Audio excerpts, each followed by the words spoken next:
Pour les blessés de longue date, donc besoin d'une petite photo. Ça se passe bien pour les deux. Déjà, ça c'est pas mal.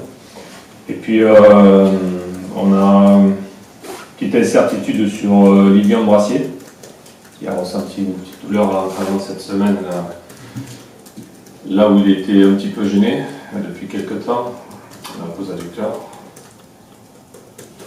Ça c'est à voir pour dimanche.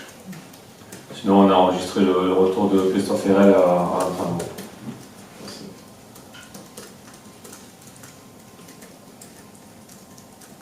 Donc il postule pour le groupe. Oui. Pour postuler. S'il n'y a pas de soucis sur les deux entraînements qui restent entre aujourd'hui et demain. Ouais. Hier ça s'est bien passé. Ce matin il était bien. Pas de raison qu'il ne soit pas dans le groupe. Donc à son tour, ça va trop aussi avec le possible forfait de Lilian. Oui, voilà, ouais.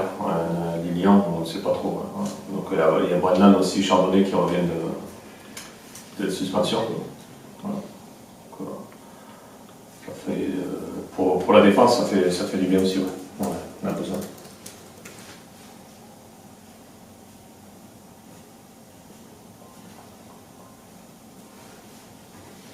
Voilà, bonne journée. Ça va. Super. C'est bien comme ça. On fait le bilan.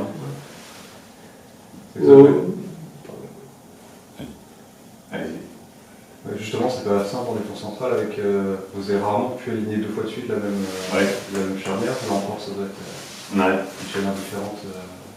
Mais c'est le plus compliqué en fait pour travailler pour vous depuis. Il a eu des pépins à ce niveau-là. Une période, on a eu des pépins plutôt au milieu, mais là, effectivement, on est un peu ennuyé sur la régularité qu'on recherche, notamment en défensive là-dessus. Et on est arrivé quand même à pallier à ce problème, plus ou moins. Voilà. Maintenant, c'est vrai que sur ce rôle de défenseur central, c'est primordial pour garder une certaine ossature, effectivement. Et aujourd'hui, on espère que les problèmes de ce côté-là sont plutôt derrière nous. Voilà.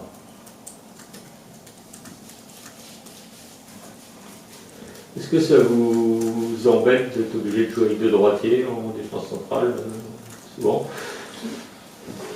C'est vrai que ce qu'on recherche, c'est un certain équilibre.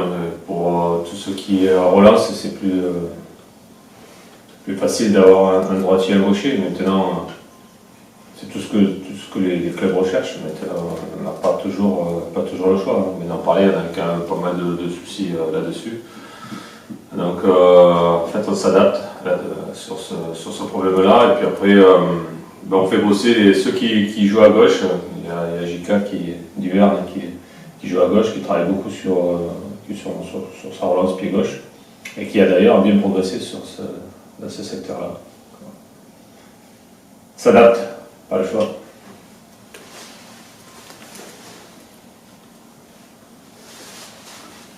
Bon, il faut confirmer à l'extérieur cette fois, c'est un peu l'ambition du week-end. Ouais, confirmer un peu les 2 derniers résultats, ça c'est sûr. On veut confirmer. Puis après, comme on vous l'a dit, on est à l'extérieur. Donc aussi, ce serait intéressant de faire des résultats à l'extérieur. Ça nous permettrait de garder une certaine régularité, ce qu'on veut trouver. Donc aller chercher des points à l'extérieur. Après, on va jouer une équipe de Metz qui est, elle, très, très régulière, qui a de très bons résultats, solides, depuis le début de saison. Donc, on ne s'attend pas à quelque chose de très facile, mais il faudra qu'on montre les mêmes qualités à l'extérieur que ce qu'on a montré sur les 2 derniers matchs. Donc, déjà une grosse discipline tactique et puis après beaucoup d'agressivité. Voilà, c'est ce qu'il faudra pour ramener des points de Metz, entre autres. Parce qu'il faudra aussi du talent pour aller marquer. On peut s'attendre à ce que vous ayez plus le ballon que contre Lille et Saint-Etienne? Pas spécialement. Ouais, pas spécialement, parce que c'est pas sûr que les Messins nous laissent le ballon. Après, si on l'a, ça sera bien aussi, mais je pense que l'équipe de Metz est chez elle, à la maison. Ce sera un jeu différent, certainement, mais je pense que sur ce que j'ai lu, ça risque d'être un match assez équilibré. Mais c'est une équipe l'équipe de Metz est capable de ressortir de derrière, elle a des arguments.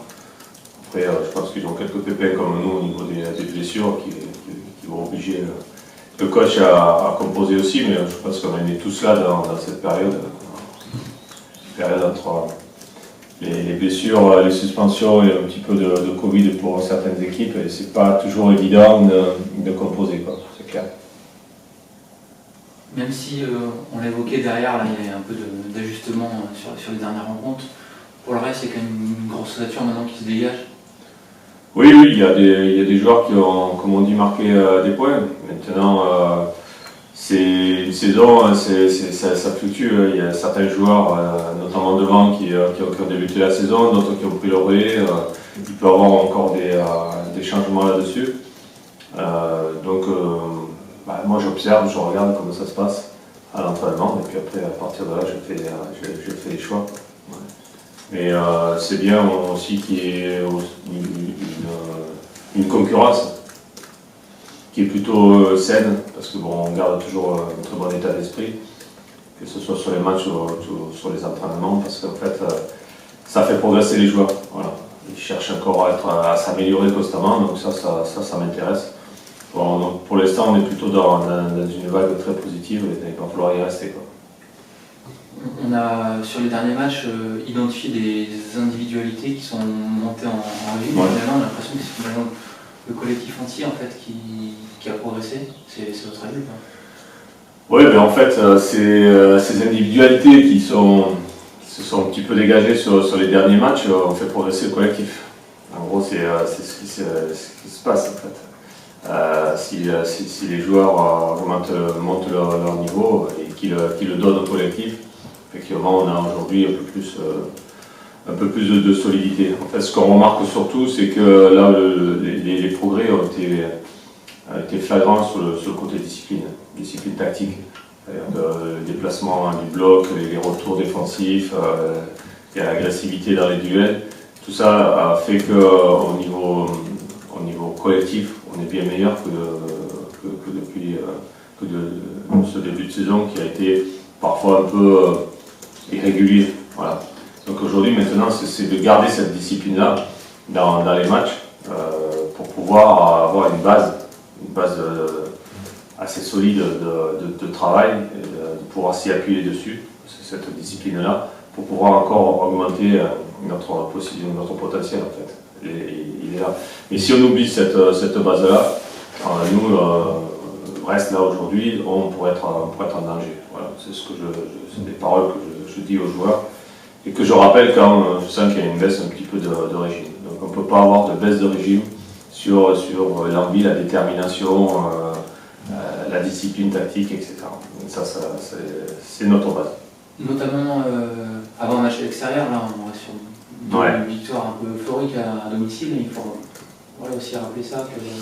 C'est sûr que quand on fait le bilan des matchs à la maison et des matchs à l'extérieur, le classement n'est pas le même.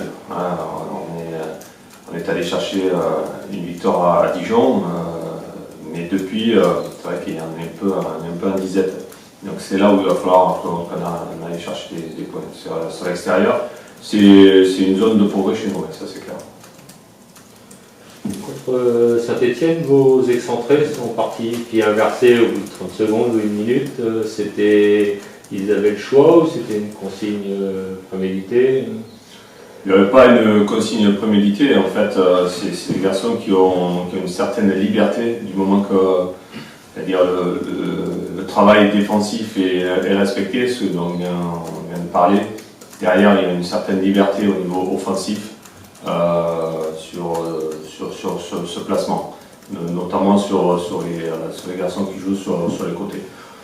Par moment aussi, on peut retrouver, mais beaucoup moins, des garçons comme Cardona qui se retrouvent sur le côté, des garçons comme Honora qui se retrouvent dans l'axe. Mais chacun sait ce qu'il a à faire dans ces moments-là. Mais après, que Fèvre et Honora aient changé de côté, c'est cette liberté que je peux leur laisser si le reste est bien fait, quoi. Ils aiment bien généralement Je sais qu'il y a beaucoup de joueurs excentrés qui aiment bien pouvoir rentrer sur leur pied. Ouais, son but, c'est assez fait, ouais. Ils aiment bien. Après, c'est toujours pareil, il faut garder une certaine efficacité. Tout est fait par rapport au collectif. Si ça amène au collectif, moi, il n'y a pas de souci après que ça soit fait comme ça, quoi. Après, il faut garder toujours certain équilibre. On ne peut pas non plus courir dans tous les sens. Je l'ai répété, je l'aurais dit aussi. C'est notre discipline tactique qui est en train de faire la différence. Ce n'est pas le moment de courir dans tous les sens non plus. Il faut que ça soit toujours organisé. Voilà. Quelle part vous donnez à Steve Mounier dans la capacité de notre équipe à monter le bloc un peu, à tenir le ballon? Steve, lui, il amène autre chose. On a des joueurs qui autour de lui sont capables d'aller vite et de garder le ballon. Lui aussi, il est dans un autre registre. C'est un garçon qui est capable de garder le ballon, qui est athlétique, qui aimante un petit peu les défenses adverses, parce que un jeu de tête quand même très, très performant. Donc aujourd'hui, les joueurs qui sont autour de lui, ils bénéficient de sa présence. Voilà. C'est un joueur un style de joueur que l'on voulait, qu'on n'avait pas dans l'effectif. Et aujourd'hui, bien sûr que ça bonifie l'équipe. Et lui, il est soit passeur, soit finisseur aussi. Donc il s'y retrouve bien aussi dans cette équipe. Donc là, on est sur du gagnant-gagnant. Et pour nous, effectivement, c'est quand même quelqu'un d'important dans l'effectif. Il fait partie, on a l'impression, des individualités qui sont montées en régime là, ces derniers temps. Est-ce que vous êtes étonné par la facilité, en tout cas l'impact qu'il a eu sur cette équipe là, pendant le crash qui devient... L'impact, non, je ne suis pas vraiment surpris parce que c'est un garçon que je connais depuis pas mal d'années, puisque je l'avais vu évoluer à Nîmes, puis à Montpellier, donc, et puis après j'avais un petit peu suivi en Angleterre. Je pense que le fait qu'il soit passé d'ailleurs en Angleterre soit un plus énorme pour lui, parce qu'il a vu ce que c'était vraiment de rentrer dans des clubs anglais et puis de batailler toute la semaine à l'entraînement, plus les matchs. Il y a quand même une certaine rudesse, un certain engagement, et en fait il a monté son niveau en Angleterre en plus. Donc aujourd'hui, nous on récupère un joueur qui est solide, qui est assez sûr de lui aussi, et qui a des ambitions, qui était content de revenir en première division en France aussi. Donc je ne suis pas non plus surpris de ce qui peut nous amener. Voilà. Il amène vraiment ce qu'on attendait. Voilà. Il n'y a pas de surprise. C'est un garçon qui est posé, qui est, je le répète, sûr de lui. Voilà. Il sait ce qu'il veut. Voilà. Il a une certaine ambition. Donc à partir de là, il amène un groupe. En plus, c'est vraiment un garçon qui est tourné sur le collectif. Donc il ne peut que progresser. En plus, il est du leader du club du championnat au niveau des duels gagnés la tête. Ouais. Bon, on s'attend plus à retrouver des défenseurs centraux. Ouais. Même s'il est fait pour ça, vous êtes quand même surpris de voir qu'il est à ce point dominateur. Surpris, non, parce que on savait quand même la qualité de son jeu de tête. Après, quand j'étais à Dijon, j'avais un joueur qui était parmi aussi les meilleurs joueurs de tête, qui était Julio Tavares, qui était aussi devant les défenseurs centraux. Ouais. On peut retrouver des attaquants qui ont des gros jeux de tête comme ça. C'est sûr que pour les défenseurs centraux, c'est pas de la tarte. C'est clair que là, il y a des duels. Et c'est un peu comme lui sur le feu, il faut surveiller, parce que sinon, ça peut faire des dégâts. Il y a eu pas mal d'intérêt un peu au niveau national. Je ne sais pas si vous suivez un peu sur le jeu de votre équipe, qui fait un peu arrêter. Forcément, c'est gratifiant, mais est-ce que quand on est à Brest, on préfère peut-être pas rester un peu plus dans l'ombre? Je ne sais pas comment vous gérez aussi pour...